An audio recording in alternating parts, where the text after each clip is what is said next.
आता टाकत आहे वेलची जायफळ पूड, खोबरं, गूळ आणि 1 चमचा घी, थोडस मीठ चवीपुरता. हा झालं. वाफवायचं एकदा आणि मग झालं ना. हा ओके.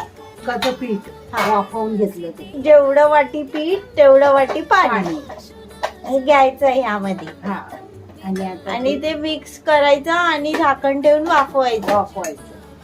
हे हातानेच मळून घ्यायचे. हा थोडस पाणी लावायचं. दीदीने बनवलेले मोदक यम्मी असतात ना.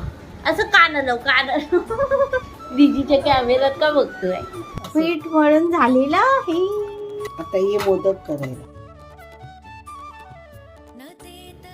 मी बनवलेला मोदक हे बघा, मोदक झालेली आहे आणि त्याच्यावर आम्ही केशर टाकलं ना दुधात. टाक. हा. आणि आता ते उकळणार. उकळत ठेव. ठेव मग.